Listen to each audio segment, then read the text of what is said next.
This, in my opinion, is the wildest chapter we've ever had, and that is saying something after everything that we've been through as a collective. I also want to talk about the severe dip in quality on the English side of things for K-Manga in regards to like the pages and panels and all that, but that will be an entire separate video of its own. So much happened in this chapter. The truth behind the box and within the box. The letter from Canis Sherbrek. Momoa was waiting in the shadows for the right moment to strike, as I predicted. It was also crazy that I'm still breaking it down as we speak. So as we continue throughout this review, I will be going over the chapter again and again, just in case I miss something serious. As y'all know, man, I'm DomoSenpai, and we are here with chapter 105 of Gachiakuta. If you are new to the channel and have yet to subscribe, man, make sure you do yourselves a favor, go down below, hit the link in the description or the red subscribe button. Either want to help me get a step closer to reaching my goal, which is 10K before summertime. It's August, so we're like in the home stretch. That goal means a lot to me, and if that means stretching myself thin for daily vids, man, consider it done. Want to take it a step further? Become a member. You don't need to go above and beyond and hit the higher tiers, just the regular ones is fine. The more support, the more I can afford to change around here at the Senpai Corporation. Follow my Twitter for more updates and whatnot on my daily activities. And with all of that out of the way, let's get into the...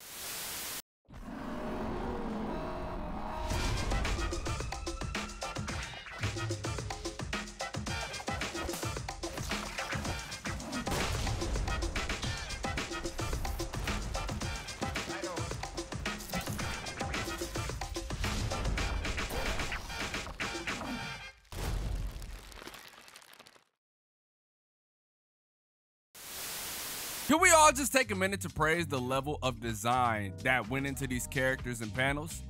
I always marvel at the sheer skill level of Urana Sensei and the crew for the details in these panels. Sometimes I wonder the amount of time and effort they took to get to this point. Like, what type of work did you have to put into, I almost bit my tongue.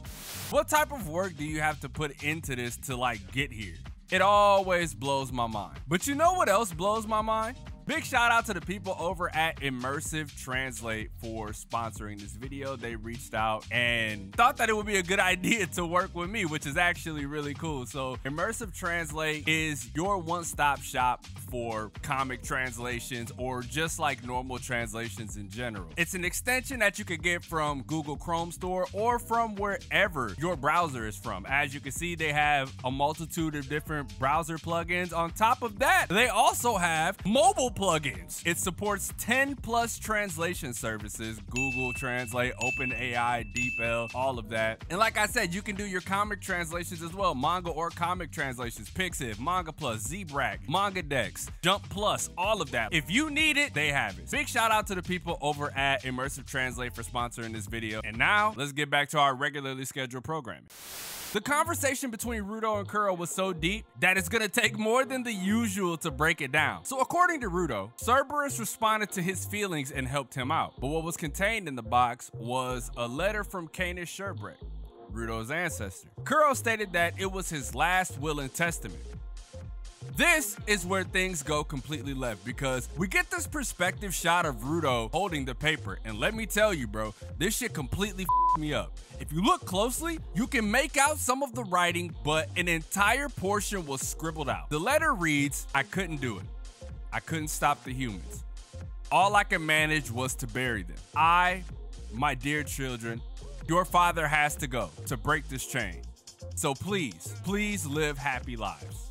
Now, the majority of the bottom half is crossed out, but this was one of the most telling pieces of information that we have ever gotten because it insinuates a lot of things. What were the humans doing that made you want to stop them? Why did you start killing them? Who were you referring to in regards to your children? Was it your descendants? Was it your gear? The Watchman series? What chain were you trying to break? Live happy lives. What is all of this? Let's get to the bottom of this, starting with the first set of lines, which were, "I couldn't do it. I couldn't stop the humans. All I could manage was to bury them." What does this really mean?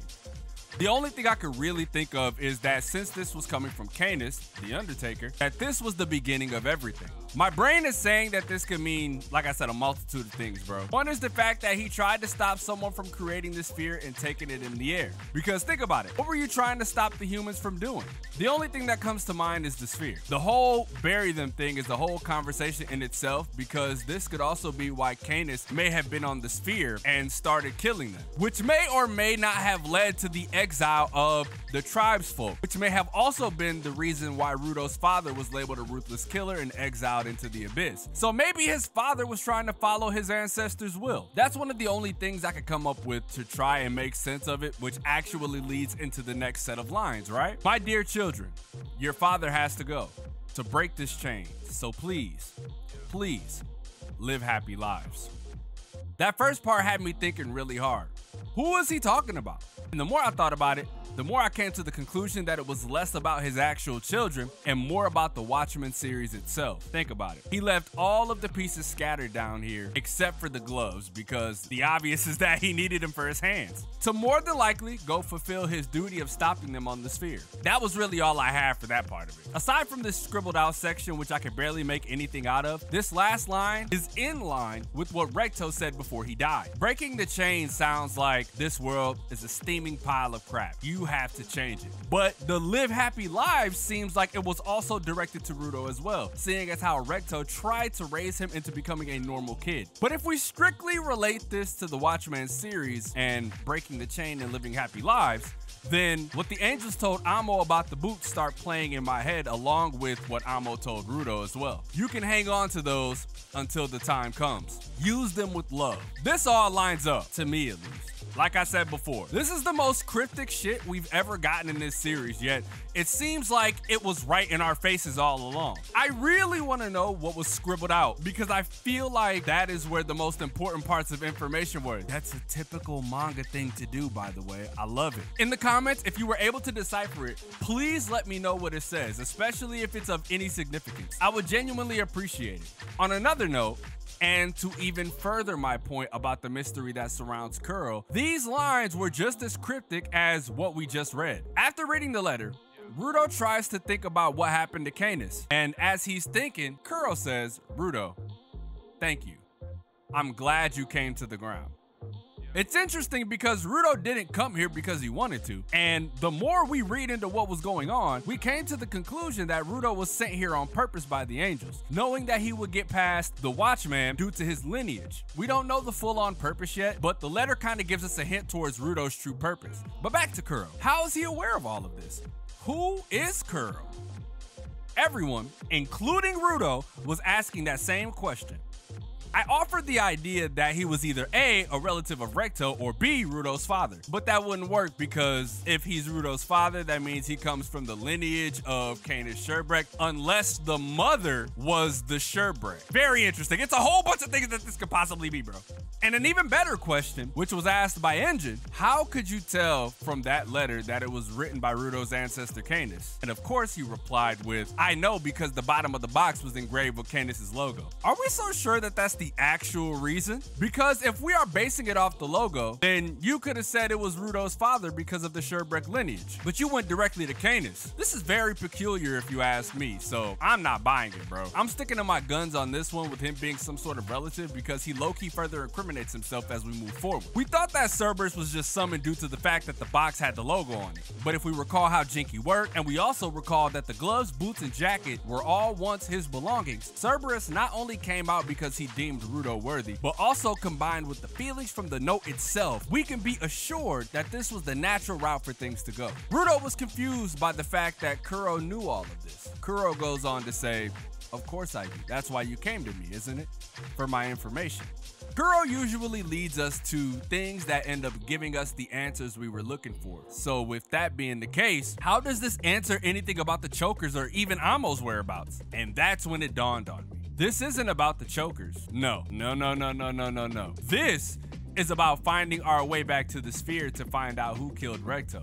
And that's why Kuro said what he said at the end of the previous chapter, saying that this was going to give him the answers he was looking for. What turned this situation upside down was the fact that amidst all of this, Momoa was lying in wait to steal his information, like I assumed she would, by the way. I knew she was hiding somewhere, but right behind us? Seems she took advantage of everyone focusing on the battle between the beasts to sneak up behind us and get the info she was looking for from the beginning. The craziest part is that while everyone else was shocked, Kuro was not. Why though? I hope y'all enjoyed this coloring, by the way. It took me like 2-3 days. Anyway, I have a feeling that everyone is going to assume the worst here and say that she got the info. I would like to remind you guys that Kuro was aware of everything that was happening. He was already aware of Momoa's ability, so he wouldn't be as careless as to allow this to happen, right? Right, guys? Right? I hope so. I think Momoa is gonna be in for a rude awakening in the next chapter, bro, because I don't think she's going to get any information here. And if she does, this is gonna lead into like a backstory situation. I've gone back and forth with the idea of Kuro even really being Kuro, you know, like existing. I always thought he was just a balloon and the info was being relayed via choker. But we've seen him shapeshift his hands from time to time, so I can only assume that he is somewhat real. If anything, he might be like the humanoid trash beast we saw and just be a piece of something. That's all I can really come up with. But all in all, man, this was easily one of the greatest chapters we've had. This is also going to blow people's socks off when the anime pops off, because if I didn't see this, that was a bar, by the way. Because if I didn't see this coming, imagine the anime onlys when they get cliffhung by the note. Because I think that would be the wickedest shit in existence to do. And I wouldn't put it past Bones to do that. Anyway, if there was anything that I missed in this chapter that you think I would want to know, make sure y'all let me know in the comment section below. Leave a like if you enjoy, subscribe if you're new. Thank you all for sticking with me for so long. I got a video coming out soon talking about why I stopped covering Kagurabachi. And in the meantime, bro, if y'all want to know more about that, follow me on Twitter, as that's where I'll be talking about it from now on.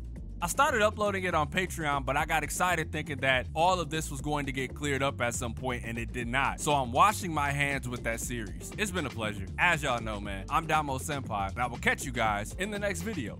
Peace!